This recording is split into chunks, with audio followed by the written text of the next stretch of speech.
Last time we have read about these acid digestion and base digestion techniques by which we use cracking methods. Now onward, we will discuss about the separation of individual lanthanides. ये last time में discuss करते हुए मैंने आपको बताया था कि electrolysis के थ्रू प्योर मेटल ने प्रोड्यूस होना है, तो उसके लिए हमें जितना मैक्सिमम प्योर सोल्यूशन हम प्रिपेयर करवा सकें या प्योर सेपरेशन करवा सकें, तो उसके लिए ये आगे ओल्ड मेथड और न्यू मेथड्स यूज किए जाते हैं। ओल्ड मेथड स्मॉल स्केल पे अप्लाई किए जाते हैं, लैब स्केल पे, और इशू इनके साथ ये आता है कि इसमें केमिकल्स बहुत ज्यादा इस्तेमाल होते हैं। उसके अलावा उसमें प्रोसेस लेबोरियस होता है कि आपको बार बार वो रिपीट करना पड़ता है। उसकी रीजन ये बार बार रिपीट करने की कि एक स्टेप में, जैसे अगर आप क्रिस्टलाइजेशन कर रहे हैं तो वो एक स्टेप में नहीं हो सकती, उसको मल्टीपल टाइम रिपीट करना पड़ता है, या फिल्ट्रेशन भी कर रहे हैं तो उसको बार बार वॉश करना पड़ता है सोल्यूशन को और प्रेसिपिटेट्स को, ताकि वो मजीद आपको प्योर प्रोडक्ट मिल सके। इसलिए उसको ये जो ओल्ड मेथड्स हैं इनको बार बार रिपीट करके आप ये कर सकते हैं इनको प्रेसिपिटेट्स को सेपरेट। तो ये इसमें इशू आता है पुराने मेथड्स में कि उसमें टाइम भी ज्यादा लगता है, लेबोरियस वर्क है उनको सेपरेट करना इंडिविजुअल लैंथेनाइड्स को। इसलिए उनको आजकल न्यू इंस्ट्रूमेंटल मेथड्स यूज किए जाते हैं, जैसे क्रोमेटोग्राफिक टेक्निक्स हैं, सॉल्वेंट एक्सट्रैक्शन प्रोसेस है, ताकि कम टाइम में ज्यादा प्योर प्रोडक्ट हम ले सकें। और उसमें इंस्ट्रूमेंट चूंकि यूज होते हैं तो वो रिपीटेटिव प्रोसेस होता है, उसको आप ऑटोमेटिक कंट्रोल कर सकते हैं। उसमें बार बार आपको केमिकल्स खुद से प्रोसेस करने की जरूरत नहीं पड़ती। ये पुराने मेथड्स कुछ बताए हुए हैं, उसमें स्मॉल स्केल में फ्रैक्शनल क्रिस्टलाइजेशन आता है और डिकम्पोजिशन मेथड आता है। डिकम्पोजिशन ये है कि आप थर्मली सॉल्ट को डिकम्पोज करना शुरू करते हैं, उसके बाद हीटिंग के थ्रू जितने भी सॉल्ट्स हैं मेटल के, वो फॉस्फेट्स हों, ऑक्साइड्स हों, कार्बोनेट्स हैं, वो एट द एंड जब थर्मल डिकम्पोजिशन कंप्लीट हो जाती है तो एंड प्रोडक्ट हमारे पास आती हैं ऑक्साइड्स। उन ऑक्साइड्स को बाद में फिर सॉलिबिलिटी मेथड के बेसिस पे सेपरेट किया जाता है। ये वाला जो प्रोसेस है थर्मल डिकम्पोजिशन, इसमें ये किया जाता है कि सॉल्ट ले लिया आपने, नाइट्रेट्स हैं सपोज, या फॉस्फेट्स हैं या कार्बोनेट्स हैं, उनको थर्मली हीट करना, जब हाई टेम्परेचर पे हीट किया जाता है तो उनमें से उनके रिस्पेक्टिव गैसेस जो हैं वो वेपोरेट हो जाती हैं और एंड प्रोडक्ट लैंथेनम ऑक्साइड्स बचते हैं। जैसे ये नाइट्रेट्स हैं तो इसमें से नाइट्रस ऑक्साइड्स रिमूव हो जाएंगे। अगर आप कार्बोनेट्स लेंगे तो उसमें से कार्बन डाइऑक्साइड गैस रिमूव हो जाएगी थर्मल हीटिंग के बाद, और एंड प्रोडक्ट लैंथेनम ऑक्साइड बचेगा। फिर इंडिविजुअल लैंथेनाइड को सेपरेट करने के लिए उस जो हमारे पास ऑक्साइड्स आ जाएंगे उनकी वॉशिंग की जाती है। बार बार उनको पानी से वॉश करने से जो लेस सॉलेबल सॉल्ट्स होते हैं वो ऊपर रह जाते हैं फिल्टर पेपर के, और जो ज्यादा सॉलेबल होते हैं वाटर में वो डिसॉल्व होकर पानी के साथ आपके पास सोल्यूशन फॉर्म में आ जाते हैं। इस मेथड से लाइटर लैंथेनाइड्स और हैवियर लैंथेनाइड्स को सेपरेट किया जाता है। हैवियर लैंथेनाइड्स जो है वो ज्यादा वाटर सॉलेबल होती हैं, तो उनके ऑक्साइड्स जो है वाटर में डिसॉल्व होकर फिल्ट्रेट में आ जाते हैं, और लाइटर लैंथेनाइड्स के ऑक्साइड्स जो कि पानी में कम सॉलेबल है वो ऊपर प्रेसिपिटेट्स की फॉर्म में सेपरेट हो जाते हैं। इस तरह से 100% सेपरेशन तो नहीं हो सकती, लेकिन लाइटर लैंथेनाइड के ऑक्साइड्स हैवियर लैंथेनाइड के ऑक्साइड से सेपरेट हो जाते हैं। ये एक तरीका है। वही बात कि इसमें केमिकल ज्यादा यूज होता है, टाइम ज्यादा लगता है, लेकिन उसके बावजूद भी आपको 100% सेपरेशन नहीं मिल सकती। न्यू मेथड्स में ये आता है आयन एक्सचेंज मेथड, जो आयन एक्सचेंज क्रोमेटोग्राफी पे बेस करता है, या सॉल्वेंट एक्सचेंज मेथड, वो आपके पास न्यू टेक्निक्स में आते हैं कि इसको आप ऑटोमाइज भी कर सकते हैं। आयन एक्सचेंज मेथड के बीच में बेसिकली ये इस तरह का कॉलम होता है, जो आप कह लो कि ब्यूरेट की तरह का होता है। जैसे आपने टाइट्रेशन करनी होती है तो ब्यूरेट यूज करते हैं ना, उसी तरह का ये कॉलम, थोड़े बड़े साइज के लेकिन होते हैं, चौड़े, इनका डायामीटर ज्यादा होता है। इसके बीच में रेजोनेंस मटेरियल को सबसे पहले फिल किया जाता है। रेजोनेंस मटेरियल जो है वो इस तरह के होते हैं, जैसे आपने अगर कभी कोई तुखमलंगा या साबूदाना देखा हो, उसको पानी में डिप किया जाए, या जैसे ही आजकल की चाइनीज वो बीड्स ही मिलती हैं खिलौनों वाली, जिनको पानी में जब डिप करते हैं तो वो स्वेल होके डेकोरेशन पीस टाइप चीज बन जाती है, वो स्वेल होना शुरू हो जाती हैं। इसी तरह ये सोडियम जियोलाइट्स के ना छोटे छोटे बीड्स होते हैं, उसके थ्रू ये कॉलम को फिल किया जाता है। वो ऐसे ही लगता है जैसे आपने नमक डाल दिया या छोटे बंटे डाल दिए हैं, वो छोटे बीड्स की तरह वो सोडियम जियोलाइट्स पाउडर लाइक होता है, उसको इसमें भर देते हैं और उसके बाद उसमें पानी डाल देते हैं। उससे क्या होता है, वो जेल की तरह स्वेल होके इस सारे जगह को ऑक्युपाई कर लेता है। अब देखो इन्होंने दरमियान में गोल गोल निशान बनाए हुए हैं और बाकी जगह को ब्लैक किया हुआ है। उसकी वजह ये है कि वो बीड्स जब स्वेल होते हैं तो वो स्वेल होके वो आपस में एक दूसरे के साथ फंस जाते हैं और यानी कॉलम फिल हो जाता है। उसके दरमियान में स्पेस नहीं रहती कि आपको कि कोई चीज ऊपर से डाली तो वो नीचे डायरेक्ट गिर जाएगी। वो लेकिन स्पॉन्ज लाइक मटेरियल बन जाता है, स्पॉन्जी नेचर का हो जाता है। जब उसको आप बॉटल में से निकालते हैं तब आपको ऐसे लगता है जैसे कोई छोटे छोटे दाने हैं, लेकिन वो दाने जैसे ही आप उसको पानी में डिप करते हैं तो वो स्वेल होके स्पॉन्ज लाइक मटेरियल बन के बॉल की तरह इस पूरे कॉलम में फिल हो जाते हैं। उसको बोलते हैं रेजनस मटेरियल, यानी रेजन जो पॉलीमर से बनता है। वो सोडियम जियोलाइट भी हो सकता है, वो आयन कोई भी डोएक्स रेजन भी हो सकता है। उस रेजनस मटेरियल से इसको भरने के बाद फिर हम लेंथनम का सोल्यूशन इसमें डालते हैं जिसकी हमने सेपरेशन करनी होती है। लेंथनम का सोल्यूशन डालने के बाद नेक्स्ट स्टेप होता है उसमें इलुएंट ऐड किया जाए कि लेंथनम के सॉल्ट उसमें डिसॉल्व होकर इलुएंट में नीचे को मूव करना शुरू करे। जो चीज ज्यादा डिसॉल्व होती जाएगी, सपोज इसमें HCl यूजुअली एलिमेंट के तौर पे यूज करते हैं, HCl के साथ जो चीज HCl के साथ रिएक्ट करेगी ज्यादा डिसॉल्व होगी वो आगे कॉलम में मूव करती जाएगी, यानी वो नीचे की तरफ आती जाएगी। और जो चीज कम डिसॉल्व होती होगी या उसका HCl के साथ रिएक्शन कम होता होगा वो देर से डिसॉल्व होगी, वो ऊपर ही स्टे करेगी, वो आहिस्ता आहिस्ता नीचे आएगी। इसमें ये सॉल्युबिलिटी की बेस पे यानी सेपरेशन होना शुरू होती है। ल्यूटीशियम जो है वो सबसे ज्यादा डिसॉल्व होता है। ल्यूटीशियम यानी एटॉमिक नंबर अगर आप लेंथनम से ल्यूटीशियम की तरफ मूव करें लेफ्ट से राइट की तरफ, तो जिनका एटॉमिक नंबर ज्यादा है वो जल्दी डिसॉल्व हो जाते हैं, उनकी सॉल्युबिलिटी ज्यादा है। तो वो HCl एलिमेंट के तौर पे जो हमने ऐड किया होता है इस कॉलम के बीच में, उसके साथ रिएक्ट करके ल्यूटीशियम क्लोराइड की फॉर्म में वो जल्दी निकल आता है बाहर। हम सिंपली जैसे ब्यूरेट ओपन किया जाता है, इस कॉलम के एंड पे वो नॉब लगी होती है उसको ओपन करते हैं तो आहिस्ता आहिस्ता ल्यूटीशियम क्लोराइड के ड्रॉप्स बाहर बीकर में आना शुरू हो जाते हैं। थोड़ी देर बाद फर्दर उससे जो पिछला एलिमेंट आता है यूटर्बियम क्लोराइड, उसके ड्रॉप्स गिरना शुरू हो जाते हैं। फिर नेक्स्ट थेरियम क्लोराइड, फिर अर्बियम, फिर होल्मियम, फिर डायस्पोरियम और सबसे एंड पे लेंथनम क्लोराइड के सॉल्ट्स जो हैं वो नीचे सेपरेट आउट होते हैं। इसके बाद जब वो क्लोराइड की फॉर्म में सेपरेट आउट हो गए, बफर सोल्यूशन फिर ऐड किए जाते हैं। बफर सोल्यूशन से पीएच एडजस्ट हो जाती है और वो जो क्लोराइड फॉर्म में वो सेपरेट हुए होते हैं उनको दोबारा से रीजनरेट करवा लिया जाता है कॉलम को, ताकि उस कॉलम को दोबारा रीयूज किया जा सके। इस तरीके से फायदा ये होता है कि बफर सोल्यूशन यूज करते हुए या HCl यूज करते हुए आप कम टाइम में ज्यादा प्योरिफिकेशन कर सकते हो और इस प्रोसेस को या कॉलम्स को आप ऑटोमेट भी कर सकते हो। ऑटोमेट का मतलब कि आप मशीन के साथ या उसको कंप्यूटर के साथ कनेक्ट करके फीडिंग कर दें कि इतना केमिकल एक वक्त में बीच में ऐड हो और प्रोडक्ट जो है वो कॉन्टिन्यूसली सेपरेट होती जाए। अगर ये कॉलम्स जो हैं मतलब ग्लास के कॉलम्स हैं, अगर आप खुद मॉनिटरिंग करना चाहें, खुद सेपरेशन करना चाहें तो वो भी पॉसिबल है। और इस प्रोसेस को ऑटोमेट करना या जिसे कहते हैं मशीनों के साथ कनेक्ट करके उस तरह से कंट्रोल करना, दोनों तरीके पॉसिबल है। जो सिंपल होता है जिसको ग्लास कॉलम में हम लोग खुद लैब में सेपरेशन करते हैं उसको आयन एक्सचेंज क्रोमेटोग्राफी कहा जाता है या कॉलम क्रोमेटोग्राफी कहा जाता है।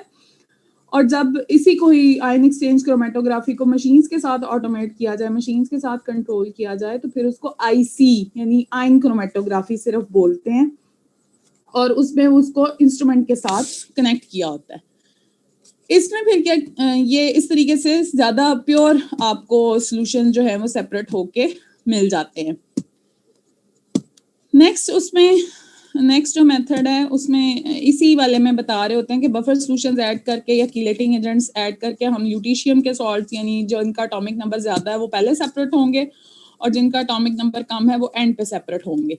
कीलेटिंग एजेंट्स को, बफर सोल्यूशंस को यूज करके इसमें हम मेटल आयंस को सेपरेट करवाते हैं। आप एल्यूटिंग एजेंट्स के तौर पे बफर सोल्यूशंस यूज कर सकते हैं, एसिडिक सोल्यूशंस यूज कर सकते हैं क्योंकि उनके साथ लेंथनम के सॉल्ट्स जो लेंथनाइट सीरीज के मेंबर्स हैं वो जल्दी रिएक्ट करते हैं और सॉलेबल फॉर्म में वो जल्दी सेपरेट हो जाते हैं। सॉलेबल फॉर्म में सेपरेट होने के बाद नेक्स्ट स्टेप सिर्फ उनका होता है कि उनकी आपने इलेक्ट्रोलिसिस करानी है प्योर सॉल्यूशंस की। तो ये तरीका ज़्यादा अडॉप्ट किया जाता है क्योंकि इससे ज़्यादा अच्छी सेपरेशन हो जाती है और टाइम भी कम लगता है और आप केमिकल को बार बार रीयूज़ भी कर सकते हैं, इसलिए ये ज़्यादा अडॉप्ट किया जाता है। ये इसमें इल्यूशन का उन्होंने बताया हुआ कि लेंथनम के सॉल्ट्स जो हैं वो सबसे एंड पे सेपरेट होते हैं ये, और जो आखिरी एटॉमिक नंबर जिनके आ रहे होते हैं थ्यूलियम या लुटीशियम, उनके सॉल्ट्स जो हैं वो सबसे पहले सेपरेट हो जाते हैं क्योंकि उनकी सॉल्युबिलिटी जो है वो सबसे ज़्यादा होती है। तो जिसकी सॉल्युबिलिटी ज़्यादा होगी वो पहले कॉलम में से बाहर निकलेगा और जिसकी सॉल्युबिलिटी कम होगी वो एंड पे कॉलम में से बाहर निकलेगा। इस बेस पे इनकी सेपरेशन ज़्यादा अच्छी हो जाती है। यहाँ पे ये FD लिखा हुआ है, ये ND आता है, प्रेजोडाइमियम नियोडाइमियम, ये यहाँ पे गलती है, ये आप अपने जब बुक से पढ़ोगे तो ठीक कर लेना, नियोडाइमियम यहाँ पे आता है, FD नहीं है, ND है। उसके बाद दूसरा मेथड होता है solvent extraction. Solvent extraction method में सेपरेटिंग फनल्स यूज की जाती हैं। सेपरेटिंग फनल के बीच में दो सॉल्वेंट यूज होते हैं, एक एक्वस और एक नॉन एक्वस। एक्वा सॉल्वेंट पानी, नॉन एक्वा सॉल्वेंट ऐसा लेना है जो पानी के साथ मिक्सेबल ना हो, यानी आप ये नहीं कर सकते कि नॉन एक्वा सॉल्वेंट में आप एथेनॉल यूज कर ले, वो पानी में मिक्स हो जाती है, कोई अल्कोहल यूज कर ले वो पानी में मिक्स हो जाएंगी, इस तरह का ऑर्गेनिक सॉल्वेंट नहीं लेना। ऐसा सॉल्वेंट जो पानी से मिक्स ना होता हो, यानी नॉन पोलर सॉल्वेंट, उसमें फिर हमारे पास ऑयली जो हैं वो आ जाते हैं सब्सटेंस, यानी हेक्सेन आप यूज कर सकते हैं, मिट्टी का तेल, कैरोसिन ऑयल या ज़ाइलिन, इस तरह के जो ऑर्गेनिक सॉल्वेंट्स हैं उनको यूज किया जाता है। कैरोसिन है, ज़ाइलिन है, हेक्सेन है, बेंजीन है, जो ऑर्गेनिक सॉल्वेंट नॉन पोलर हैं और पानी के साथ मिक्सेबल नहीं होते। एक जनरल ऑब्जर्वेशन है कि पानी के ऊपर अगर तेल के कतरे गिर जाएं तो तेल ऊपर तैरता है। ये कॉमन आपने शायद ऑब्जर्व किया हो कि पानी के ऊपर तेल की चूंकि डेंसिटी जो है वो कम होती है, वो लाइटर होता है, तो वो उसके पानी के ऊपर फैल जाता है और उसके ऊपर मूव करता है। जब हम सेपरेटिंग फनल के बीच में दो लेयर्स बनती हैं, पानी वाली लेयर नीचे आती है और ऑर्गेनिक लेयर ऊपर होती है, और उन दोनों की मिक्सेबल आप जितना मर्जी उसको शेक करते रहे, वो दोबारा थोड़ी देर बाद जब वो सेटल होते हैं तो इस तरह दो सेपरेट लेयर आपको नजर आती हैं। फिर हम क्या करते हैं, लेंथनम के सोल्यूशन जो हमने सेपरेट करने हैं उसमें से लेंथेनाइट के सॉल्ट जो डिसॉल्व हुए होते हैं पानी के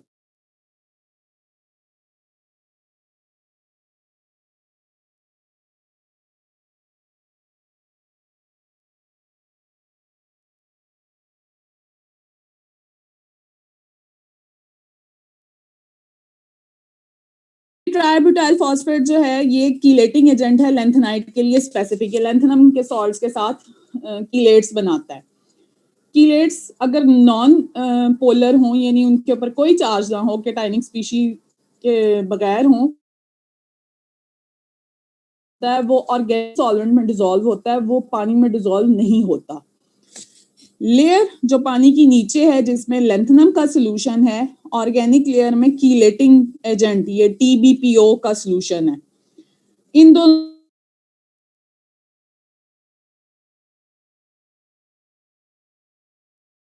के लेंथनम के सॉल्ट्स का TBPO के साथ कॉम्प्लेक्स बनेगा और वो ऑर्गेनिक लेयर में ट्रांसफर होता जाएगा, यानी जैसे जैसे वो ऑर्गेनिक लेयर में लेंथनम क्लोराइड डिसॉल्व होना शुरू होगा, ऑर्गेनिक लेयर आहिस्ता आहिस्ता नीचे आ जाएगी और पानी लाइटर होता जाएगा क्योंकि पानी में से लेंथनम का सॉल्ट जो है वो निकल गया और ऑयल में चला गया। ऑयल में TBPO कीलेटिंग एजेंट था, कीलेटिंग एजेंट ने कॉम्प्लेक्स बना लिया लेंथनम के सॉल्ट्स के साथ। जैसे जैसे कॉम्प्लेक्सेशन रिएक्शन होता जाएगा वैसे वैसे लेंथनम के सॉल्ट्स जो हैं ऑर्गेनिक लेयर में ट्रांसफर होते जाएंगे। ऑर्गेनिक लेयर को फिर नीचे से वो टैप की तरह सेपरेटिंग फनल का टैप खोल के सेपरेट कर लेते हैं। ऑयली लेयर जो कि डेंसिटी ज्यादा होने की वजह से जैसे जैसे उसमें लेंथनम के सॉल्ट्स डिसॉल्व होते जाएंगे तो उनकी डेंसिटी ज्यादा होती जाएगी और उसको फिर हम नीचे ऑयली लिक्विड को सेपरेट कर लेंगे।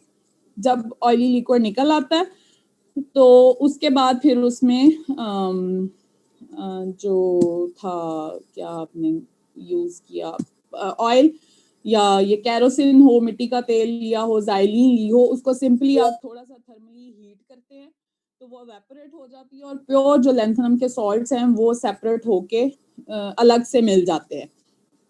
इसलिए इनको यूज करना ज्यादा फायदेमंद होता है।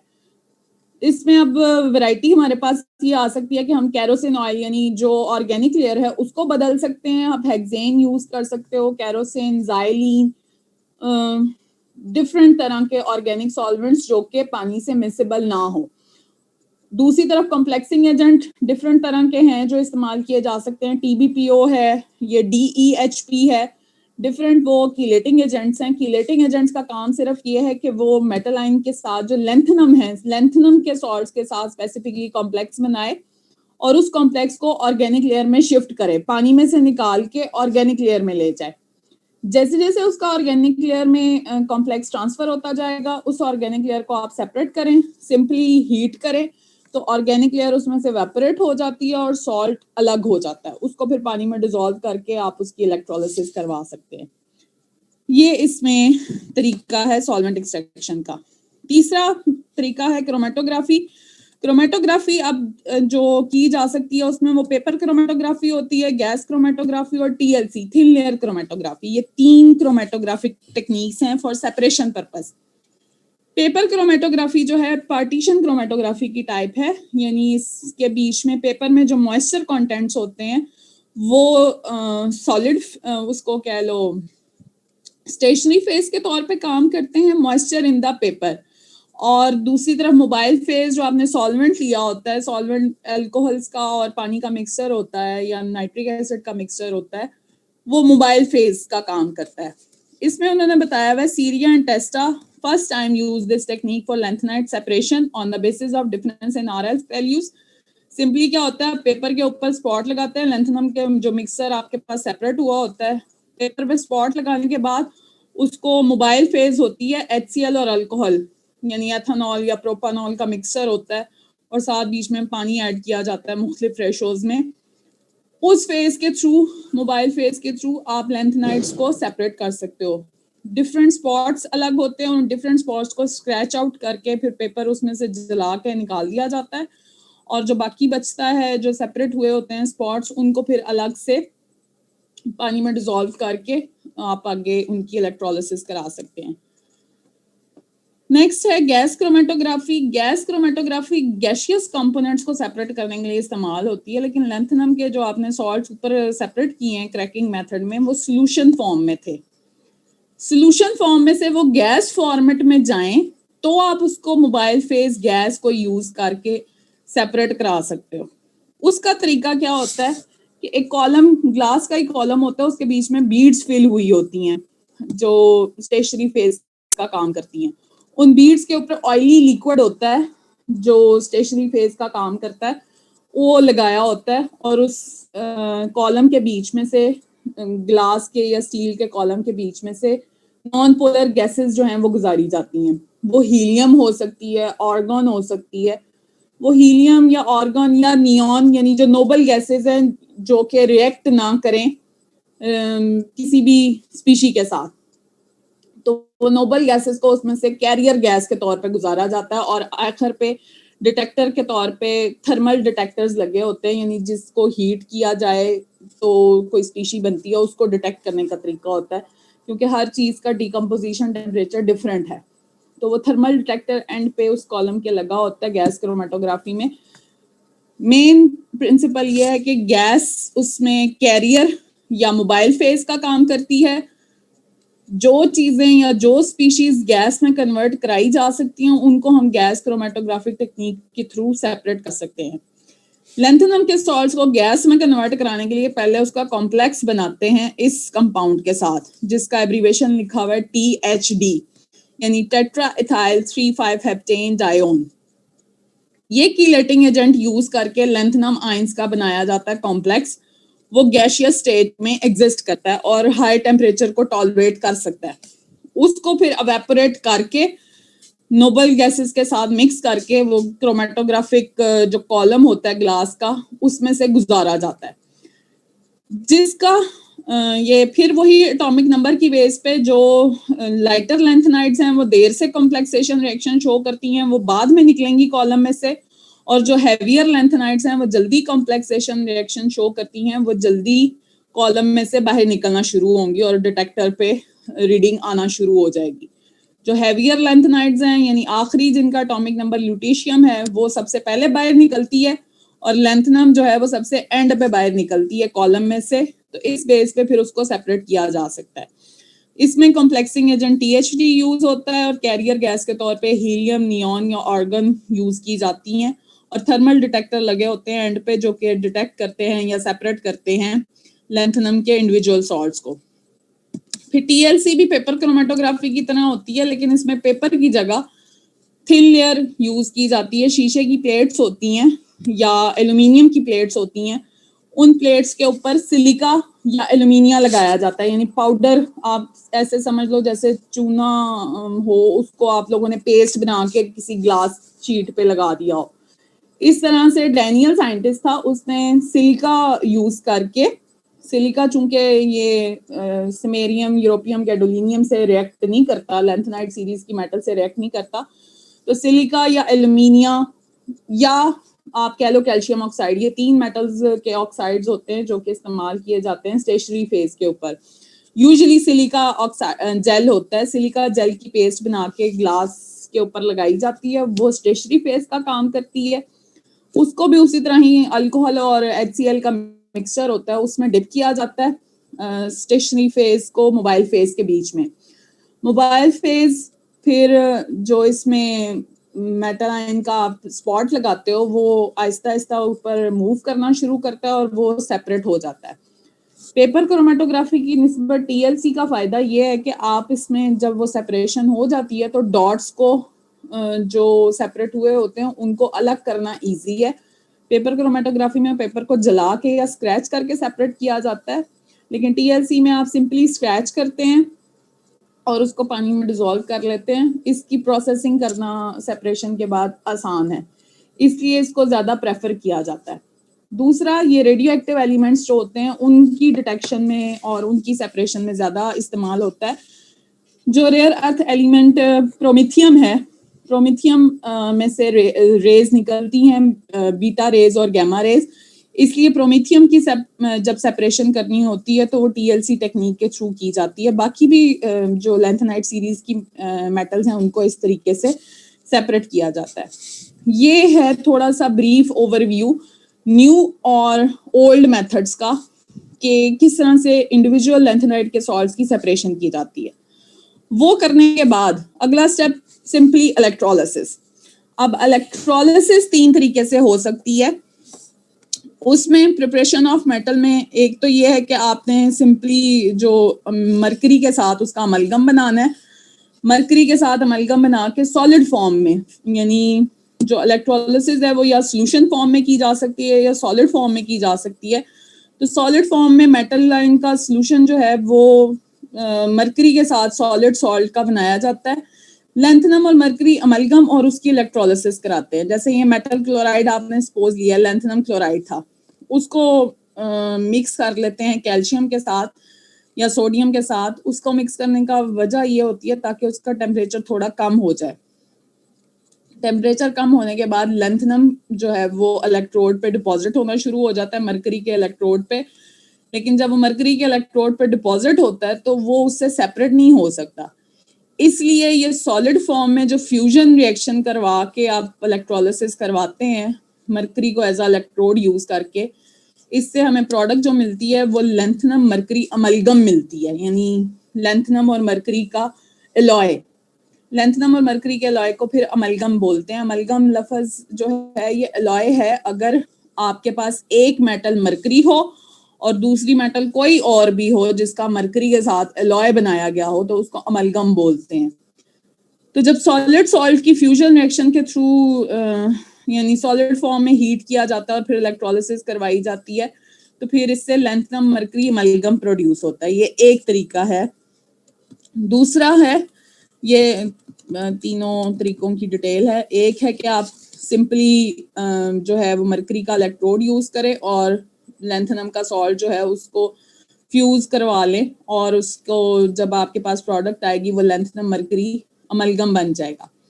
दूसरा है आप एनहाइड्रस लैंथेनम क्लोराइड के सॉल्ट्स को सिंपली सोडियम के साथ मिला के फ्यूज करें या पोटाशियम के साथ या कैल्शियम क्लोराइड के साथ। ऊपर जो केमिकल रिएक्शंस दिए हुए थे जैसे ये हैं, ये बीच में दूसरी मेटल मिक्स करने का मकसद होता है मेल्टिंग पॉइंट को लोअर डाउन करना।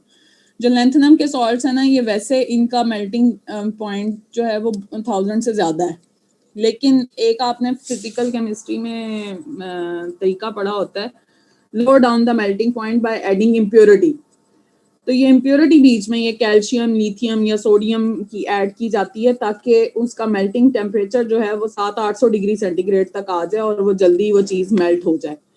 तो एक तो है कि आप प्योर सॉल्ट को मेल्ट करा लो तो उसमें टेम्परेचर बहुत ज्यादा लगेगा।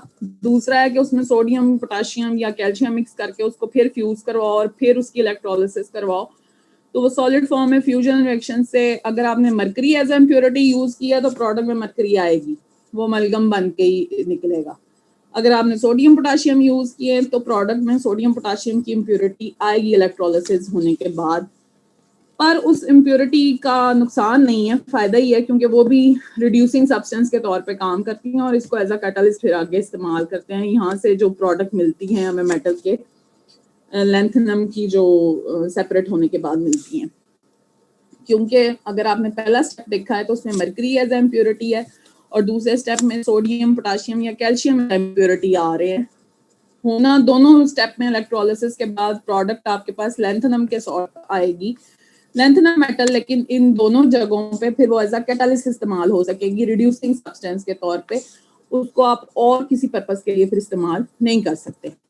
तीसरा जो तरीका है रिडक्शन ऑफ सॉल्ट्स, वो ज्यादा अप्लाई किया जाता है। उसके थ्रू जो सॉल्ट सेपरेट होते हैं वो टेम्परेचर पे और ज्यादा उसको कह लो वैक्यूम डिस्टिलेशन उसकी कर सकते हैं। नॉर्मल जो प्रेशर है वो 760 मिलीमीटर मरकरी होता है। अगर आप इतना वैक्यूम क्रिएट कर लें कि 10⁻⁻5 मिलीमीटर मरकरी हो जाए तो उसमें ये होता है कि हम लो टेम्परेचर के ऊपर भी, यानी नॉर्मल टेम्परेचर के ऊपर भी सेपरेशन करवा सकते हैं। तो उस मेथड के थ्रू ये स्मेरियम, यूरोपियम, टर्बियम की सेपरेशन करवाई जाती है। वो तकरीबन आपकी रूम टेम्परेचर के आसपास हो जाती है अगर आपने वैक्यूम यूज किया है, यानी एयर प्रेशर को कम कर लिया। ये 3 तरीके हैं इलेक्ट्रोलिसिस के। आप मतलब उसको मरकरी के साथ फ्यूज करवा के भी रिएक्शन करवा सकते हैं, सोडियम पोटाशियम के साथ भी, या टेंटलम का कंटेनर यूज करके कैल्शियम के साथ फ्यूज करवा लें 1000 डिग्री सेंटीग्रेड पे। और इसी में ही फर्दर मॉडिफिकेशन है कि अगर इतना हाई टेम्परेचर नहीं यूज करना तो फिर उसका जो एटमॉस्फेरिक प्रेशर है वो कम कर लें।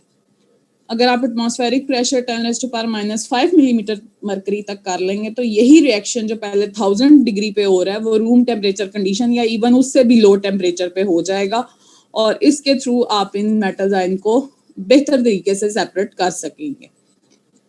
यहाँ पे जो मेटल आयंस सेपरेट हुए या उनकी इलेक्ट्रोलिसिस करके आपने प्योर मेटल प्रोड्यूस करवाई, उन्हीं की ही आगे एप्लीकेशंस और प्रॉपर्टीज आएंगी जो हम नेक्स्ट लेक्चर में स्टडी करेंगे। इससे रिलेटेड आप कोई पूछना चाहते हो तो अब आप पूछ लो।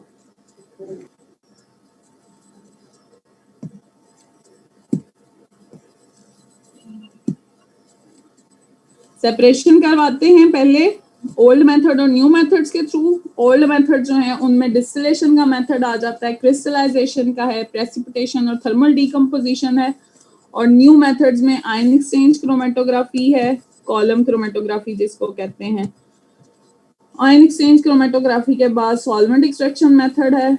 सॉल्वेंट एक्सट्रैक्शन में कीलेटिंग एजेंट डिफरेंट इस्तेमाल होते हैं, उनमें से एक एग्जांपल है TbPO की। इसके अलावा DEH भी होता है। सॉल्वेंट केरोसिन, हेक्सेन या बेंजीन यूज करके आप सॉल्वेंट एक्सट्रैक्शन के थ्रू सेपरेट करवाते हैं। फिर क्रोमेटोग्राफिक टेक्निक्स हैं, पेपर क्रोमेटोग्राफी, गैस क्रोमेटोग्राफी और TLC। इनके थ्रू इंडिविजुअल लैंथेनम के क्लोराइड सेपरेट किए जाते हैं। इनको सेपरेट करने के बाद लास्ट में फिर इनकी इलेक्ट्रोलिसिस करवाते हैं। इलेक्ट्रोलिसिस 3 तरीके से हो सकती है। एक है आप मरकरी के साथ सॉलिड सॉल्ट को फ्यूज करें और उसके बाद उसकी फ्यूजन रिएक्शन करवा के और साथ में इलेक्ट्रोलिसिस करवाएं थर्मल। दूसरा है कि आप उसको कैल्शियम, सोडियम या पोटाशियम उनके सॉल्ट्स के साथ मिक्स करके फ्यूज करवाएं। उसकी वजह से फिर टेम्परेचर आपको कम करना पड़ेगा, वो 700-800 डिग्री सेंटीग्रेड पे भी वो रिएक्शन हो जाएगा। अगर आप प्योर लैंथनम के सॉल्ट्स का रिएक्शन करवाएं तो वो बहुत ज़्यादा टेम्परेचर को टॉलरेट कर सकते हैं। वो 1000 डिग्री से भी ज़्यादा, बाजू का 2000 या 1500 सेंटीग्रेड से ज़्यादा टेम्परेचर रिक्वायर होता है उनको मेल्ट करने के लिए। तो वो उतना ही फिर आपको फ्यूल ज़्यादा देना पड़ेगा। तो मेल्टिंग टेम्परेचर को लो डाउन करने के लिए उसमें ये इम्प्योरिटी ऐड की जाती है, लेकिन फिर ये प्रोडक्ट में भी आएगी। तीसरा है कि आप जो वेपर प्रेशर है, अगर आपने कैल्शियम यूज किया और टेंटलम कंटेनर यूज किया है तो फिर आप वेपर प्रेशर को कम कर लें 10⁻⁵ मिलीमीटर मरकरी तक। तो इसके थ्रू भी फिर लो टेम्परेचर पे लैंथनम के सॉल्ट्स को आप लोग सेपरेट कर सकते हैं, स्पेशली अगर आपके पास लैंथनम के फ्लोराइड्स या क्लोराइड्स थे तो उनको आप कर सकते हैं। जी महानूर बोलो। मैम हमने पढ़ा था कि किलेटिंग एजेंट के साथ हम इसका कम्प्लेक्स बनाते हैं लैंथेनाइड्स का, उसके बाद हाँ जी, इसको सेपरेट किस तरह करते हैं किलेटिंग एजेंट के साथ?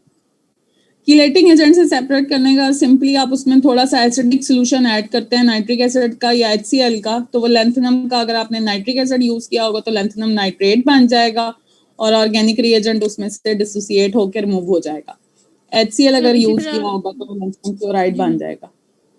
मैम इसी तरह जब हम क्रोमेटोग्राफी करवाते हैं तब हम इसका कम्प्लेक्स जनरेट करते हैं उसको मोबाइल फेज में मूव करवाने के लिए, वो भी इसी हाँ तरह जी, सेपरेट आउट करते हैं? हाँ जी। At the end chelating agent से मेटल आयन को सेपरेट करने के लिए उसको एसिडिफाई किया जाता है, रिस्पेक्टिव जी मैम। उसका फिर वो सॉल्ट जो है वो बन जाएगा। अगर आप नाइट्रिक एसिड यूजुअली इस्तेमाल करते हैं तो वो नाइट्रेट्स बन जाते हैं लैंथनम के, अगर HCl यूज किया हो तो लैंथनम क्लोराइड्स बन जाते हैं। और ये दोनों वाटर सॉल्युबल होते हैं, क्लोराइड्स भी और नाइट्रेट्स भी। इसीलिए फिर एंड पे इलेक्ट्रोलिसिस करवाते हुए क्लोराइड्स या नाइट्रेट्स की इलेक्ट्रोलिसिस कराई जाती है। Okay ma'am. ठीक है बेटा, और कोई? बस, चलो यस मैम। ठीक है, अल्लाह हाफिज। अल्लाह हाफिज़ मैम।